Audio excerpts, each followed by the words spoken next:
জয় যিশু। জীবন্ত ঈশ্বরের জীবন্ত আশীর্বাদ মাথায় নিয়ে আজ আমি ইউটিউব চ্যানেলে আমি সকল ঈশ্বর ভক্ত সকল সদস্য ভাই বোনেদের কাছে আসতে পেরেছি কেবল পিতা পুত্র পবিত্র আত্মার সাহায্যে। তাই পিতা পুত্র পবিত্র আত্মাকে ধন্যবাদ দিই যে আজকে ঈশ্বরের বাক্য তোমাদের কাছে ঈশ্বর পৌঁছে দিচ্ছে, তার জন্য তোমাদেরকেও জানাই জয় যিশু। আমি আজকে জীবন্ত ঈশ্বরের জীবন্ত বাক্য বলবো দানিয়েল থেকে। দানিয়েলের 12 অধ্যায় 4 পদে কি বলছে দেখে নেব। সমস্ত সত্যই সমান্তরাল। প্রিয় ভাই বোন, সত্য সত্য আর মিথ্যা মিথ্যা, সত্য সমান। সমস্ত সত্য, সকল ধর্মের, সকল কর্মের, সকল পরিস্থিতিতে সত্য সত্য সত্য হলো সমান্তরাল, আর মিথ্যা হলো সমান নয়। উবড়ো খাবড়া জীবন, পাথরের উঁচু নিচু পথ, উবড়ো খাবড়া জীবন সমান নয়। তাই সত্য সত্য আর মিথ্যা মিথ্যা, মিথ্যার সঙ্গে সত্য, সত্যর সঙ্গে মিথ্যার কোনো পরিচয় নেই। জগতে কি বলছে? মানুষ দৈত্য জগতের অধিবাসী। মানুষ হলো দৈত্য, এই জগতে অধিবাসী। সুন্দর কথা। কি বললো প্রিয় ভাই বোন? মানুষ দৈত্য আর এই জগতের অধিবাসী। এই শাস্ত্র বাক্য আমাদের কাছে ভবিষ্যৎবাণী করছে যে খ্রিস্টের আগমনের পূর্বে শেষ দিনগুলিতে মানুষের সামর্থ্য, তার স্বাভাবিক মানসিক দক্ষতা প্রচণ্ড ভাব বৃদ্ধি পাবে। আজকের দিনে বড় আকারে তাই ঘটছে। প্রাকৃতিক জগৎকে মানুষ আজ কবজা করতে চাইছে। বিজ্ঞান, চিকিৎসা বিজ্ঞান এবং প্রযুক্তিবিদ্যার ক্ষেত্রে তার জয়যাত্রা শুরু করেছে। সত্যি কথা বলতে গেলে কি যে 1930 থেকে 1980 খ্রিস্টাব্দের মধ্যে যে আবিষ্কার এবং জয়যাত্রাকে আমরা প্রত্যক্ষ করেছি, সৃষ্টির লগ্ন থেকে 1930 খ্রিস্টাব্দ পর্যন্ত মানুষের আবিষ্কার এবং জয়ের ইতিহাসকে তা বহু গুণে অতিক্রম করে গেছে। এখন প্রশ্ন হলো, আধ্যাত্মিক জগতে যদি এই রকম জয়যাত্রা ঘটে, তাহলে আত্মিক জগতে কি ঘটবে? জগতে ক্রমোন্নয়ন, জ্ঞান এবং দক্ষতার স্তর যখন বৃদ্ধি পাচ্ছে, ঈশ্বর কি তখন তার দেহকে, তার মণ্ডলীকে উন্নয়নের নিম্নতর স্তরে থাকতে দেবেন? কখনোই না। কেন? কারণ সমস্ত সত্যই সমান্তরাল। মানুষ দুটি জগতে বাস করে, প্রাকৃতিক জগৎ এবং আধ্যাত্মিক জগৎ। প্রাকৃতিক জগতে যে সমস্ত ঘটনা ঘটে, সমান্তরালভাবে একই ঘটনা সংঘটিত হয় আধ্যাত্মিক জগতে। কি বলছে প্রিয় ভাই বোন? আমাদের এই বাস্তব জগতে যেমন ঘটছে বিভিন্ন অঘটন, আমাদের আত্মার জগতেও সেই রকম ঘটছে।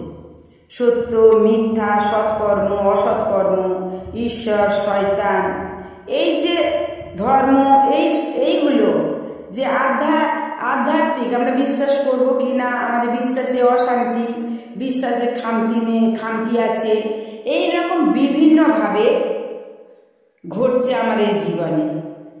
আর আত্মার ঘটা ঈশ্বরের যে ঈশ্বরের মনের কথাগুলো, আর আমাদের এই জগতে আমরা যেটা জগতে থেকে যেটা দেখছি, যেটা আমরা নিজের ইচ্ছায় জগতে কাজকর্ম করে খেটে খুটে খাই, এটা হলো জগতের যত মানুষ সব জগতে।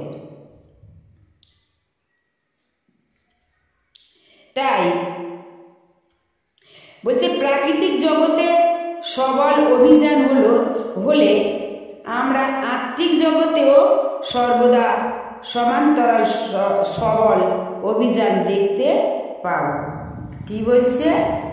এই জগতে যদি তোমরা বিশ্বাস করো যে সত্য সমান্তরাল সত্যের কাজ করতে যাও, তাহলে আত্মার জগতে এই রকম সত্য সমান্তরাল আমরা সত্যকে আমরা দেখতে পাই, বুঝতে পাই। আত্মার জগতেও সত্য আমরা এখনো পর্যন্ত কিছু পরোক্ষ করিনি।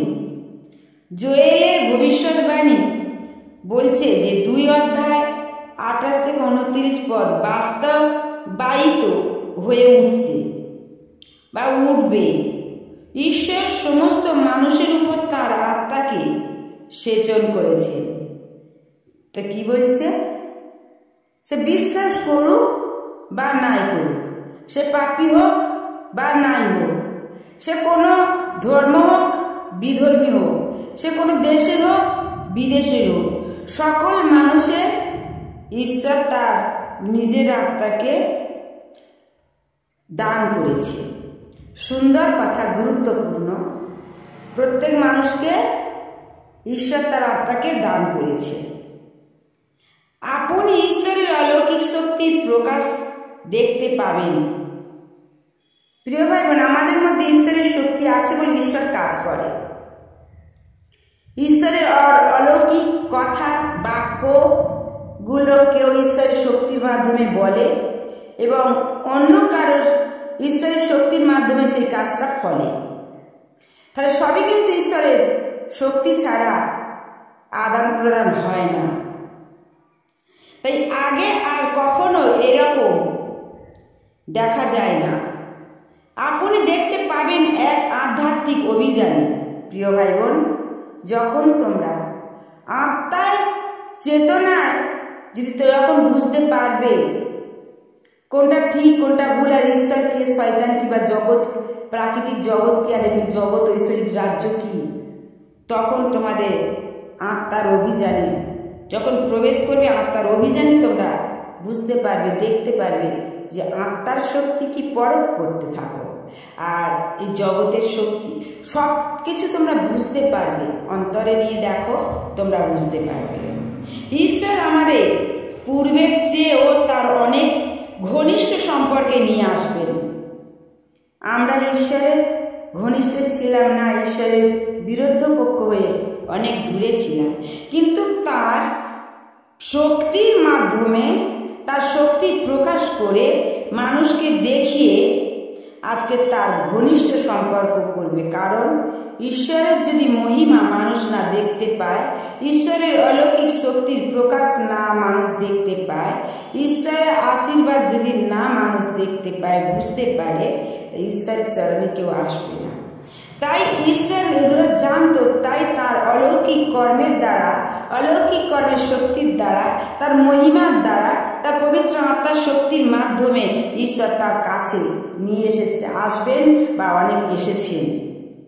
মণ্ডলীকে খুব শীঘ্রই তুলে নেওয়া হবে।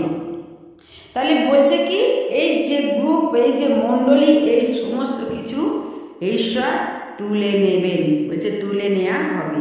ঈশ্বরের সন্তানেরা অচিরেই শেষ জয়োল্লাসে মেতে উঠবে। যীশু খ্রিস্টের পুনরাগমন হবে। তাহলে প্রভু যীশু পৃথিবীতে আসবে, তখন ঈশ্বরের সকল সন্তানেরা চিৎকার করে মেতে উঠবে। এই মণ্ডলীর জন্ম হয়েছে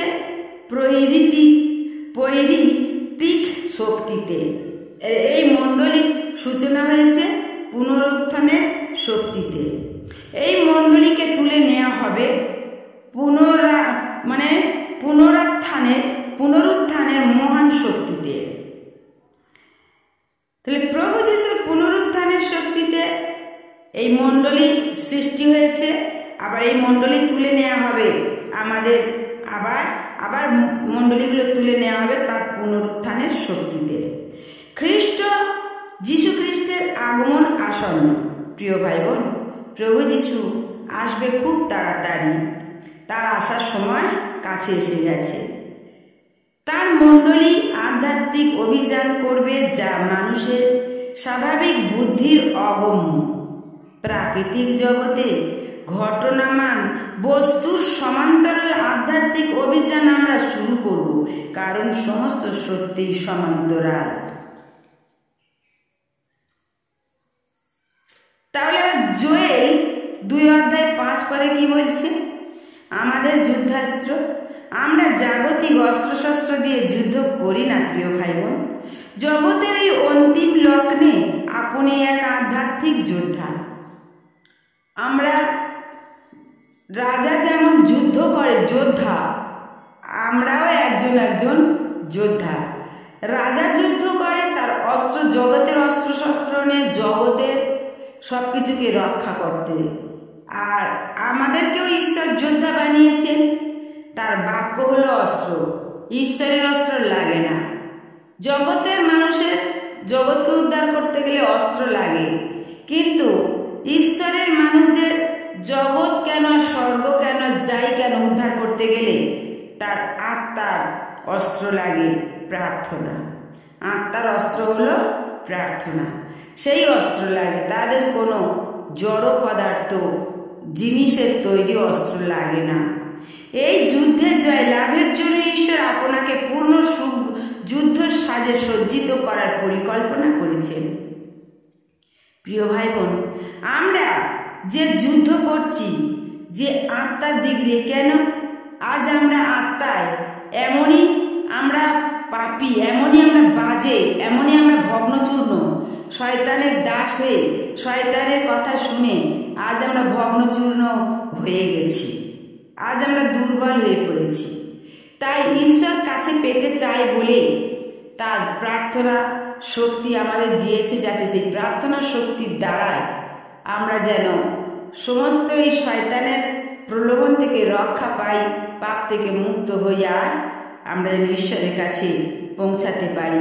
আর ঈশ্বরের কাছে পৌঁছাতে গেলে এই শয়তান আমাদের মধ্যে নানান পরিস্থিতি, নানান সংকট, নানান সমস্যা, অনেক রকম আমাদের ব্রেন ওয়াশ করবে নানানভাবে ঈশ্বরের কাছ থেকে সরিয়ে আনার জন্য। নানানভাবে নানান আপনজনদের সঙ্গে অশান্তি, পাড়া প্রতিবেশীর সঙ্গে অশান্তি, রোগ জ্বালা, অভাব অনটন। কিন্তু এইগুলো হলো আমাদের এই জগতের নানান রকম মানুষের অত্যাচার, আর আমাদের আত্মার শরীরের ওপর শয়তানের অত্যাচার। শয়তানের অত্যাচার হাত থেকে বাঁচতে গেলে আত্মার যুদ্ধ মানে প্রার্থনার অস্ত্র নিতে হবে, নিয়ে আমাদের রক্ষা করতে হবে। তাই ঈশ্বর আমাদের যুদ্ধ সারে সজ্জিত করার পরিকল্পনা করেছেন। মানে এই যে বাক্য, এই বাক্যটা হলো আমাদের একটা অস্ত্র। তাহলে এই বাক্যের দ্বারাই, এই বাক্য আমাদের অস্ত্র নিয়ে আমাদের জীবনকে রক্ষা করব। আত্মার মানে উদ্ধার করবার জন্য যোদ্ধা হয়ে আমরা প্রার্থনা, বাক্য, এই অস্ত্রগুলো গ্রহণ করব। ঈশ্বর এটাই চান আর এটাই পরিকল্পনা করেছেন। আপনাকে আহ্বান করা হয়েছে শক্তিশালী হয়ে ওঠার জন্য। প্রিয় ভাই বোন, তোমরা দুর্বল, ভেঙে পড়েছো, হতাশ হয়ে গেছো, তোমাদের কোনো শক্তি নেই, অন্ধকারে পড়ে আছো। তাই ঈশ্বর তোমাদের ডেকেছে, তোমরা এই হতাশ, ভয়ে পড়ে আছো, তোমাদের শক্তিশালী হয়ে ওঠার জন্য। তিনি তোমাদের শক্তিশালী করে তুলবেন যদি তোমরা তার হাত ধরো, যদি তোমরা তাকে আহ্বান করো। যুদ্ধ করার জন্য তোমাদের জীবন ক্ষেত্রে যে শয়তান নানান রকম পরিস্থিতির যে যুদ্ধ আনে, রোগ শোক, ব্যথা বেদনা, এই যুদ্ধ থেকে রক্ষা করার জন্য, অপব্যয়ী হওয়ার জন্য, সহ্য করার জন্য, জয় লাভ করার জন্য, শত্রুর শক্তির বিরুদ্ধে দৃঢ়ভাবে দাঁড়িয়ে থাকার জন্য। তাহলে আমাদের সকল কুকর্ম, দুষ্কর্ম থেকে রক্ষা করার জন্য ঈশ্বর আমাদের দৃঢ়ভাবে দাঁড় করিয়ে রাখবেন। তাহলে কি বোঝা যাচ্ছে? যে ঈশ্বর ছাড়া আমরা কিছু করতে পারি না। তিনি আমাদের তৈরি করবেন। তিনি আমাদের শক্তি যদি না দেয় বিশ্বাসের, আমরা শক্তি পাবো না। তিনি যদি বলার শক্তি না দেয়, ঈশ্বরের বাক্য আমরা বলতে পারবো না। তিনি যদি প্রার্থনার শক্তি না দেয়, আমাদের প্রার্থনা করতে পারবো না। তার হাতে মানে পথে চলার জন্য যদি আমাদের শক্তি না দেয়, চলতে পারবো না। তার পদ মানে হাতে হাত মেলাতে যদি শক্তি না দেয়, আমরা পারবো না। কিন্তু প্রিয় ভাই বোন আমাদের দিয়েছেন, আমাদের সব কিছুর শক্তি কিন্তু অলরেডি দিয়ে দিয়েছেন। আমাদের জানতে হবে, বুঝতে হবে। তাহলে আমরা যদি জানতে পারি, বুঝতে পারি, যোদ্ধা হয়ে আমরা যুদ্ধ করতে পারবো প্রার্থনার বাক্যের অস্ত্রের দ্বারা, আর শয়তানকে দূর করতে পারবো। আমাদের প্রত্যেক পরিস্থিতি থেকে শয়তানের আত্মাকে দূর করতে পারবো। এই শয়তানের কি বলছে, ঈশ্বর আপনার জন্য এক পরিকল্পনা করেছেন। তিনি চান খ্রিস্টের মতোই আপনি শক্তিশালী আধ্যাত্মিক যোদ্ধা হয়ে উঠুন। খুব সুন্দর গুরুত্বপূর্ণ বাক্য। খ্রিস্ট কি বলছে, ঈশ্বর কি বলছে, বলছে আমার ছেলে যিশুর মতো করে তোমাদের শক্তিশালী হতে হবে, যোদ্ধা হতে হবে আত্মায়। আর শয়তানকে বিনাশ করার জন্য তিনি যেমন পূর্ণ যুদ্ধ সাজে যিশুকে যুদ্ধক্ষেত্রে পাঠিয়েছিলেন, আপনার জন্য তিনি একই শক্তিশালী যুদ্ধাস্ত্রের ব্যবস্থা করেছেন। প্রিয় ভাই বোন, যিশু পবিত্র, নিষ্পাপ, নিষ্কলঙ্ক, কিন্তু পাপীদের জন্য তার কিছুক্ষণের জন্য তার শাস্তি পেতে হয়েছে। তবু সেই যোদ্ধা হয়েছিলেন বলে ঈশ্বরের শক্তিতে, তাই তিনি শয়তানকে পরাজিত করে তিনি বিজয় লাভ করেছিলেন। তেমনি ঈশ্বর বলছেন, আমার ছেলেকে যেমন শক্তি দিয়েছি, যোদ্ধা বানিয়েছি, তেমনও তোমাদেরকেও সেই শক্তি দিয়েছি, তোমরা যাতে যিশুর মতো যোদ্ধা হতে পারো। প্রিয় ভাই বোন, অনেকে বাবা বলে ফেলে, কেমন করে হব? এই বাবা বলার আগে যদি চিন্তা করে, ঈশ্বরের কথা ভাবে, নিজেকে যদি জগৎ থেকে সরিয়ে আনে, ঈশ্বরের কাছে প্রার্থনা করে দেয়, তিনি যোদ্ধা বানাবেন। তিনি যোদ্ধা বানাবেন আর বাবা বলবেন ঈশ্বরকে। জগতের কাউকে কোনো কিছুতে বাবা মা বলবেন না, ঈশ্বরকে বলবেন। তাই সেই রকম তৈরি করতে হবে। প্রাকৃতিক জগতে সবল অভিযান হলে আমরা আত্মিক জগৎকেও সর্বদা সমান্তরাল সবল অভিযান দেখতে পাব। তাহলে আমরা যখন আমাদের চক্ষু খুলে যাবে আত্মার ঈশ্বরের রাজ্যের দিকে, আমরা যখন চিন্তা করব, ভাববো, যখন দেখব, সে সত্যকে দেখতে পাবো, অনুভব করতে পারবো, আমাদের জীবনটা সমান্তরাল হবে। তাহলে সেই সমান্তরাল সত্য নিয়ে আমরা জগতে যদি থাকি, তাহলে জগৎও আমাদের কাছে সত্য সমান্তরাল হবে। প্রিয় ভাই বোন, এই কথাটা খুব গুরুত্বপূর্ণ।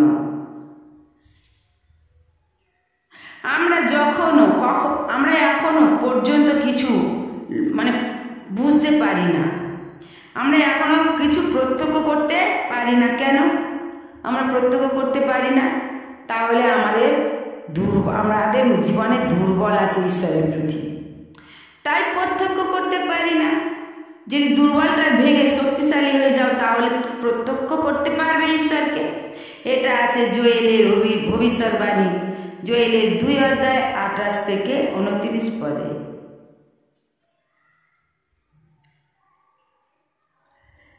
তাহলে বুঝতে পারলে প্রিয় ভাই বোন, এই গুরুত্বপূর্ণ বাক্যগুলি। শয়তানকে বিনাশ করার জন্য তিনি যেমন পূর্ণ যুদ্ধ সাজে যিশুকে যুদ্ধক্ষেত্রে পাঠিয়েছিল, তাহলে কি বলছে, সেই একই যুদ্ধক্ষেত্রে আমাদেরকেও রেখেছে। আমাদেরকেও ওই পড়েছিলাম অন্ধকারে, ওখান থেকে টেনে তুলে এনে আমাদের শক্তিশালী, তার শক্তির দিয়ে আমাদের শক্তিশালী করেছে। অসুচি আত্মাদের মুখোমুখি দাঁড়াবার জন্য তোমাদের যিশুর আদেশ দিয়েছিলেন, দূর হও। তোমরাও যাতে সেই রকম যিশুর মতো শয়তানকে বলতে পারো, দূর হও। আপনি যখন শয়তানের দুর্গে আঘাত হানেন, অশুভ অধিপতিদের এবং তাদের সক্রিয় শক্তির বিরুদ্ধে সংগ্রামে লিপ্ত হন, যিশুর মতো আপনিও সেই একই অস্ত্রের অধিকারী হয়ে ওঠেন। আপনি যখন অসুস্থদের জন্য, আপনার বন্ধু বান্ধব প্রিয়জনদের জন্য প্রার্থনা করেন, তখন শত্রুর শক্তিকে চূর্ণ বিচূর্ণ করার জন্য যিশু যে অস্ত্র ব্যবহার করেছিলেন, আপনিও সেই একই অস্ত্রের অধিকারী হয়ে ওঠেন। তাহলে যিশু কি করেছিল? কি অস্ত্র ব্যবহার করেছিল? দূর হ। ঈশ্বরের উপর বিশ্বাস করে বলেছিল দূর হ। তোমরাও সেই একই শয়তানকে তোমরা বলবে দূর হ। এবার বিশ্বাস অন্তরে রাখতে হবে। বিশ্বাস না রাখলে কিন্তু শয়তান যাবে না, পাল্টে মারবে। তাহলে ঈশ্বর আপনার জন্য অস্ত্র প্রস্তুত করেছেন, সেগুলোকে আপনি প্রয়োগ করবেন শয়তানের বিরুদ্ধে। তাহলে ঈশ্বর কি অস্ত্র প্রয়োগ করেছেন? আমাদের কি অস্ত্র দান করেছেন? ঈশ্বর আমাদেরকে অস্ত্র দান করেছেন প্রার্থনা, আমাদের বিশ্বাস, আমাদের বাক্য, এই সমস্ত অস্ত্র। এই অস্ত্র হলো ধৈর্য, নম্রতা, সহিষ্ণুতা, আদর্শ, প্রেম, ক্ষমা। এইগুলো হলো ঈশ্বরের এক একটা অস্ত্র। এই অস্ত্রগুলো যদি আমরা না ব্যবহার করতে পারি, তাহলে কিন্তু শয়তানের সঙ্গে যুদ্ধ করতে পারবো না। এই অস্ত্র, প্রত্যেকটা অস্ত্র আমাদের ব্যবহার করা দরকার। এক একটা অস্ত্র শয়তানের আক্রমণকে তা পুরোপুরি ব্যর্থ করে দেবে। এইগুলো আমাদের মধ্যে থাকতে হবে, এই অস্ত্রগুলো। তাহলে এই অস্ত্রগুলো যদি আমাদের মধ্যে থাকে, শয়তানের সকল চিন্তা ভাবনাকে ব্যর্থ করে দেবে। সে তখনও আপনার বিরুদ্ধে অগ্নিবাণ আনতে থাকবে, কিন্তু আপনার পরাজয়ের কোনো কারণই নেই। কিন্তু তাহলে কি বলছে? তোমাদের মধ্যে শয়তান নানান রকমের অগ্নিবাণ প্রয়োগ করবে। বুঝতে পেরেছ? যন্ত্রণা, রোগ, অশান্তি, বিপদ, সংকট।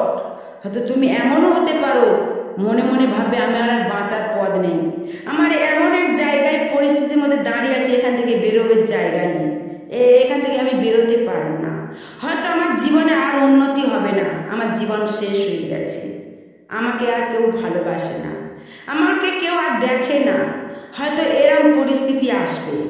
চতুর্দিকে দেখতে পাবে অন্ধকারের ছায়া, চতুর্দিকে তোমরা বুঝতে পারবে লোক তোমার দিকে রঙ্গ ব্যঙ্গ করছে, তাকিয়ে তোমার দিকে তাকিয়ে আছে, অনেক কথা বলছে, তোমার অনেক শত্রু দেখতে পাবে, তোমার মুখ তুলবের পথ নেই, তোমার দেয়ালে পিঠ ঠেকে গেছে।